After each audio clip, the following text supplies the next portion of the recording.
सूरज नाम का लड़का अपनी पढ़ाई के सिलसिले में घर से बाहर हॉस्टल में रहा करता था। वह अपनी पढ़ाई पोस्ट ग्रेजुएशन मतलब कि एमए की पढ़ाई कर रहा था। उसकी उम्र लगभग 22 साल थी। वह अपने सहपाठियों के साथ अपने लॉज हॉस्टल में रहकर पढ़ाई किया करता था और उसे पढ़ाई की काफ़ी ज़्यादा चिंता रहती थी, क्योंकि वह एक मध्यम वर्ग से संबंधित लड़का था जिसे पढ़ने लिखने के लिए उसके माता पिता बहुत ज़्यादा मेहनत करके उसे हॉस्टल में रहकर पढ़ाई करवा रहे थे। ऐसे में वह अपने घर वालों को भी कभी धोखा नहीं देना चाहता था, क्योंकि वह जानता था कि उनके माता पिता कड़ी मेहनत करके उसके लिए पढ़ाई के लिए पैसे का इंतजाम करते हैं, लेकिन जो होने वाला है वह तो होकर ही मानेगा। उसे अपने ही स्कूल कॉलेज में एक लड़की से बहुत ज़्यादा प्यार हो जाता है और उस लड़की से तुरंत ही प्यार का इजहार कर देता है। तुरंत ही प्यार का इजहार करने के बावजूद भी लड़की भी कुछ दिन का समय ले लेती है, क्योंकि वह उसके बारे में ज़्यादा जानती भी नहीं थे।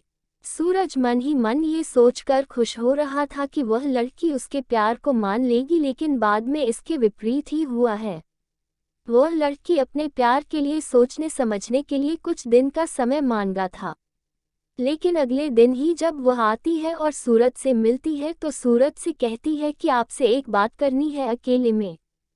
तो वह लड़की सूरज को अकेले में ले जाकर कहती है कि मैंने बहुत सोचा समझा, वहाँ देखा, इस नतीजे पर पहुंची हूँ कि मुझे आपसे किसी प्रकार की कोई भी प्यार हुआ ही नहीं है, इसलिए मैं आपसे प्यार और आपका प्यार को नहीं कबूल कर सकती हूँ। जैसे सूरज लड़की इस बात का जवाब सुनता है, वह धीरे से अपने कदम पीछे कर लेता है और वह चला जाता है।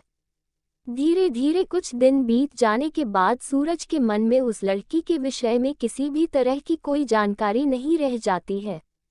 मतलब यह है कि सूरज को भी अब किसी तरह से किसी भी मतलब से उस लड़की से कोई भी रिश्ता नाता नहीं रह जाता है। वह पढ़ने लिखने में काफ़ी ज़्यादा तेज लड़का था और घर के और परिवार की जिम्मेवारी को भी समझता था। एक दिन की बात है, उसी लड़की के साथ एक लड़की उसके साथ घूम रही थी। सूरज भी उसी मैदान में है, जबकि वह भी कॉलेज के मैदान में घूम रहा था। जैसे ही वह लड़की के साथ घूमने वाली लड़की की नज़र सूरज पर पड़ती है तो उस लड़की को सूरज काफ़ी ज़्यादा पसंद आ जाता है। उस लड़की के साथ आई लड़की जिसका नाम सोनी था। सोनी बहुत ज़्यादा बाहर मैदान में घूम रही है, सूरज को देख देखकर अपने मन में ही मन प्यार करने लगी थी। ऐसे में सूरज को भी इस बात की जानकारी नहीं थी कि वह लड़की उसे घूर रही है। सोनी ने मन ही मन उसे अपना पति स्वीकार कर लिया था, क्योंकि सूरज भी देखने में काफ़ी ज़्यादा अच्छा लगता था। अलग ही सूरत है, अच्छे कपड़े नहीं पहने के बावजूद भी वह बहुत ज़्यादा रोमांटिक और रोमांस से भरपूर लड़का देखने में लगता था।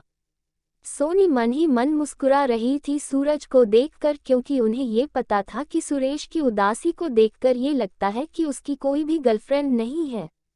ऐसे भी सोनी को ये पक्का मालूम था।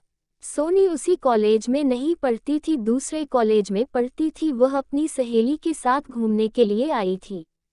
कुछ दिन से सूरज को बदल कर देखती है, मतलब कि सोनी देखती है। सोनी प्रत्येक सप्ताह शनिवार को हुआ सूरज को देखने के लिए अपनी सहेली के साथ सहेली के कॉलेज में आ जाया करती थी।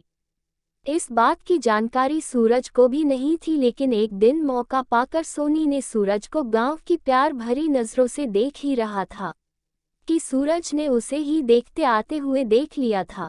सुरेश की नज़र पड़ते ही बदल गई, अपनी नज़रें पीछे योगा लेते हैं और इधर उधर देखने लगी थी।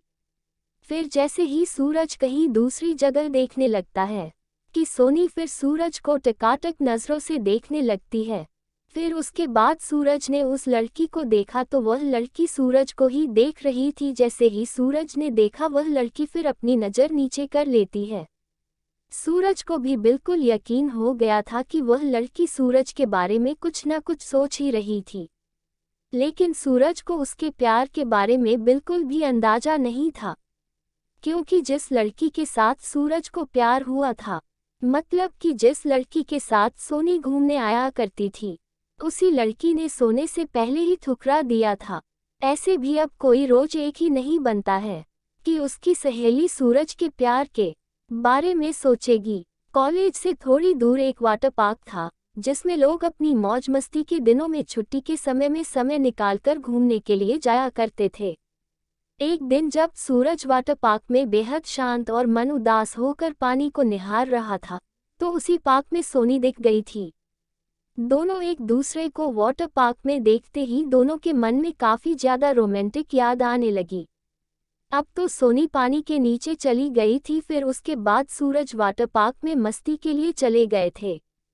पानी में नहाते नहाते हम दोनों एक दूसरे के करीब आ गए थे और पानी में ही दोनों ने एक दूसरे को प्यार का इजहार किया। दोनों ने प्यार के समझ के साथ साथ उसे एक्सेप्ट भी किया।